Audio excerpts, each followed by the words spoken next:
أعوذ بالله من الشيطان الرجيم. بسم الله الرحمن الرحيم.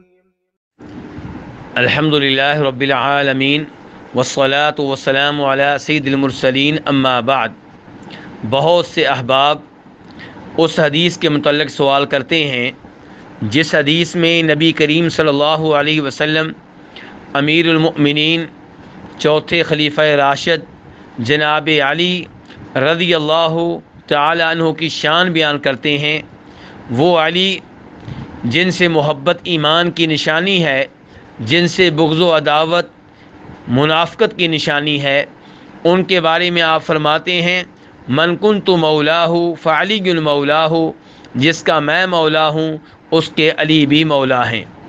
اس حدیث کو امام ترمذی، امام احمد، امام حاکم اور دیگر ائمہ حدیث نے اپنی اپنی کتب حدیث میں روایت کیا ہے۔ سوال یہ ہے کہ اس حدیث کا درست معنی و مفہوم کیا ہے؟ تو گزارش یہ ہے کہ اس حدیث میں مولا کا معنی یہ ہے کہ وہ جس سے آپ محبت کریں، وہ جس سے آپ تعلق رکھیں، اپنائیت رکھیں، دوستی رکھیں۔ تو من کنت مولاہ فعلی مولاہ کا مطلب یہ ہوا کہ جو مجھ سے محبت کرتا ہے، مجھ سے تعلق رکھتا ہے، مجھ سے دوستی رکھتا ہے، اس کو چاہیے کہ جناب علی سے بھی محبت رکھے، ان سے بھی تعلق رکھے اور ان کو بھی اپنا دوست جانے۔ اس سے یہ پتہ چلا کہ مولا کا معنی یہ ہے کہ وہ جس سے محبت کی جائے، اور یقیناً ہم سب جناب علی سے محبت کرتے ہیں اور ان سے محبت کو ایمان کی نشانی سمجھتے ہیں۔ تو اس لحاظ سے جناب علی ہمارے مولا ہیں، اور اسی لحاظ سے نبی علیہ الصلوۃ والسلام نے جناب علی کے علاوہ دیگر لوگوں کو بھی مولا قرار دیا ہے۔ مثال کے طور پہ مسلم شریف کی حدیث ہے جس میں آپ جناب زید بن حارثہ کے بارے میں کہتے ہیں، ان کو مخاطب کر کے کہتے ہیں انت اخونا و مولانا، کہ آپ ہمارے بھائی ہیں اور ہمارے مولا ہیں، یعنی کہ ہم آپ سے محبت کرتے ہیں، آپ ہمارے دوست ہیں۔ جناب زید بن حارثہ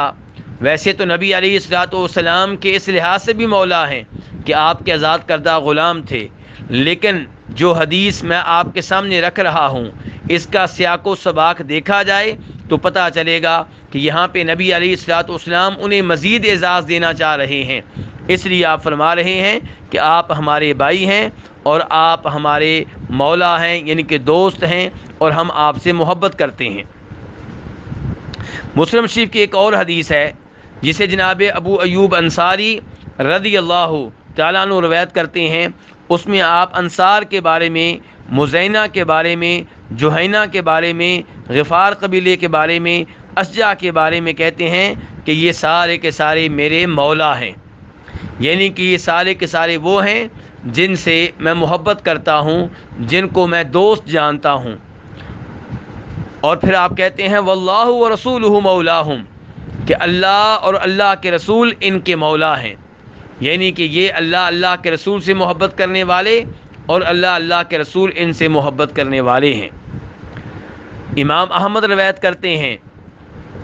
کہ جناب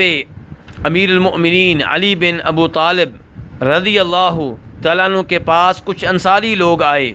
تو آپ نے پوچھا من القوم، کون لوگ ہو؟ وہ کہنے لگے موالی کا یا امیر المؤمنین، اے امیر المؤمنین ہم آپ کے موالی ہیں۔ اس حدیث اور اس روایت کے سیاق و سباق سے پتہ چلتا ہے کہ وہ کہنا چاہتے ہیں کہ ہم آپ سے محبت کرنے والے ہیں، ہم آپ سے تعلق رکھنے والے ہیں۔ تو خلاصہ کلام یہ ہے کہ مولا کا صحیح معنی اس حدیث میں یہ ہے کہ جناب علی سے محبت کرنے والا، جناب علی سے دوستی اور تعلق رکھنے والا۔ لیکن کئی احباب یہ دعویٰ کرتے ہیں کہ یہاں پہ مولا کا مطلب یہ ہے کہ جناب علی ہمارے مالک ہیں، جناب علی ہمارے وہ سردار اور سید ہیں جن کی اطاعت کرنا واجب ہے۔ اس کا مطلب یہ ہے کہ جناب علی ہمارے والی ہیں، یعنی کہ نبی علیہ الصلوۃ والسلام یہ کہنا چاہتے ہیں کہ جناب علی میرے بعد خلیفہ بنیں گے۔ تو آئیے جائزہ لیتے ہیں کہ کیا یہ معنی یہاں پہ درست بنے گا۔ تو گزارش یہ ہے کہ سب سے پہلے دیکھنا ہوگا کہ اس حدیث کا پس منظر کیا ہے۔ آپ نے کیوں کہا تھا کہ جس کا میں مولا ہوں اس کے علی بھی مولا ہیں؟ تو اس کا پس منظر جیسا کہ مسلم شریف اور مسند احمد کی روایات سے پتہ چلتا ہے یہ ہے کہ بریدہ بن حصیب کہتے ہیں کہ مجھے جناب علی سے محبت نہیں تھی، یعنی کہ جناب بریدہ کو جناب علی کے بارے میں کوئی غلط فہمی ہو گئی تھی، جس غلط فہمی کی وجہ سے وہ جناب علی سے محبت نہیں کرتے تھے، بلکہ نبی علیہ الصلوۃ والسلام نے انہیں مخاطب کر کے کہا تھا یا بریدہ اتبغض علیا، کہ اے بریدہ کیا آپ علی کو ناپسند کرتے ہیں؟ جناب بریدہ کہتے میں نے کہا تھا بالکل میں انہیں ناپسند کرتا ہوں۔ تو آپ علیہ الصلوۃ والسلام نے فرمایا تھا لا تبغضہ، کہ علی سے محبت رکھو اور انہیں ناپسند نہ کرو۔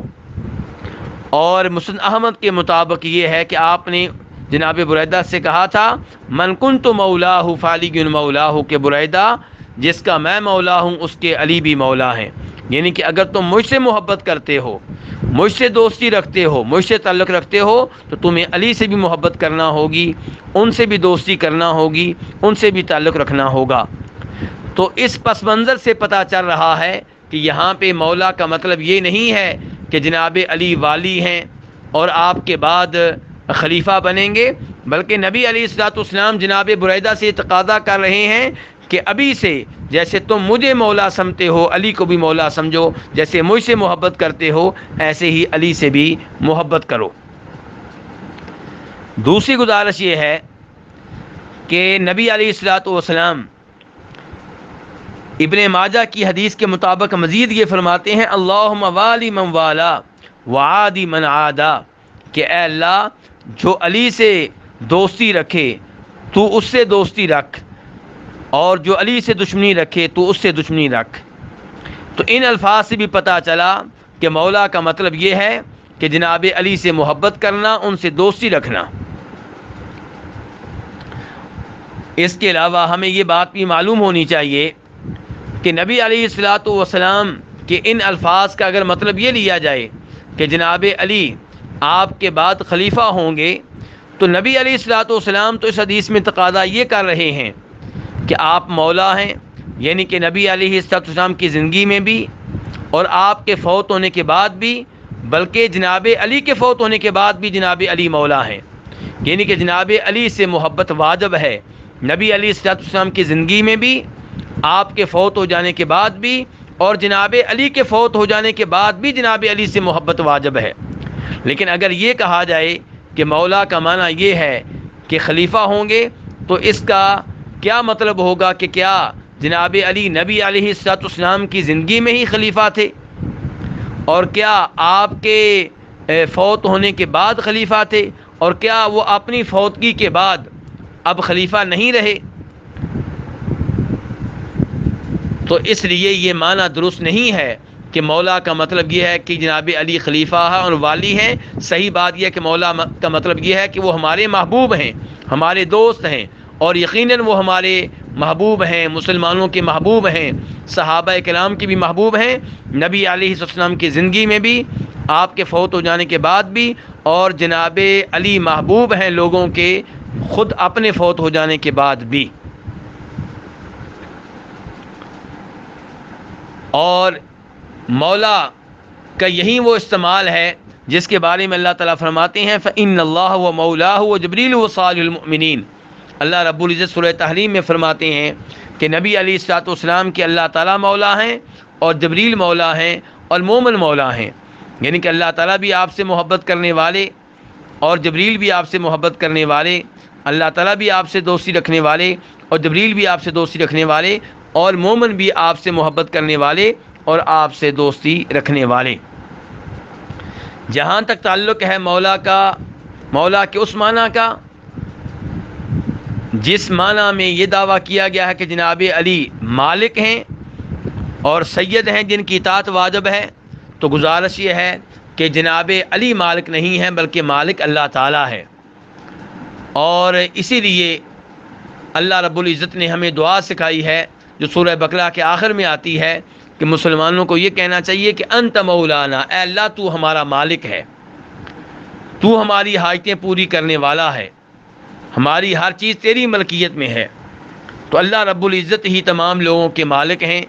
اور جناب علی تمام مسلمانوں کے محبوب ہیں، سب ان سے دوست رکھتے ہیں، اور جو ان سے محبت نہیں کرتا، ان سے بغض و عداوت رکھتا ہے، ان سے نفرت کرتا ہے، وہ منافق ہے، وہ صحیح معنوں میں مسلمان نہیں ہے۔ لیکن یہاں پہ یہ بات بھی معلوم ہونی چاہیے کہ اگر جناب علی سے محبت واجب ہے تو جناب صدیق رضی اللہ تعالی عنہ سے، جناب علی سے کہیں زیادہ محبت کرنا واجب ہے، جناب عمر فاروق سے بھی محبت کرنا واجب ہے، جناب عثمان سے بھی محبت کرنا واجب ہے۔ وہ 10 صحابہ کرام جن کو آپ نے دنیا میں جنت کی خوشخبری دی، ان سب سے محبت کرنا واجب ہے۔ وہ عظیم صحابہ کرام جنہوں نے آپ کے ہاتھوں پہ بیعت کی تھی، جسے بیعت رضوان کہا جاتا ہے، جن کی تعداد 1400 سے زائد تھی، ان تمام سے محبت واجب ہے، بلکہ سبھی صحابہ کرام سے محبت واجب ہے۔ جناب حسن و حسین جو نبی علیہ السلام کے پھول ہیں، جنت کے نوجوانوں کے سردار ہیں، ان سے بھی محبت واجب ہے۔ جناب فاطمہ جو نبی علیہ السلام کی صاحبزادی ہیں اور جنت کی عورتوں کی سردار ہیں، ان سے بھی محبت واجب ہے۔ البتہ نبی علیہ السلام نے خصوصی طور پہ اس حدیث میں جناب علی کے بارے میں کہا ہے کہ ان سے محبت کی جائے، انہیں مولا سمجھا جائے، تو وہ اس لیے کہ کچھ لوگوں کو ان کے بارے میں غلط فہمی پیدا ہو گئی تھی اور وہ ان سے محبت نہیں کر رہے تھے۔ آپ نے ان کے لیے مسئلہ واضح کیا کہ میرے علی سے، امیر المؤمنین جناب علی سے محبت کرنا ضروری ہے۔ اللہ رب العزت ہمیں تمام صحابہ کرام سے محبت کرنے کی توفیق دے، خصوصاً صحابہ کرام میں سے وہ جو آل بیت ہیں، اللہ تعالی ہمیں ان سے محبت کرنے کی توفیق دے۔ اور پھر وہ آل بیت جو بعد میں آئے، جو اگرچہ صحابہ کرام میں سے نہیں ہیں لیکن توحید و سنت پہ تھے، شرک و بدعات سے دور تھے، اللہ تعالی ہمیں ان سے بھی محبت کرنے کی توفیق دے۔ اور اللہ رب العزت ہمیں صحابہ کرام کا اور آل بیت کا مقام سمجھنے کی توفیق عنایت فرمائے۔ وصلی اللہ تعالی علی نبیہ محمد و آلہ و صحبہ اجمعین۔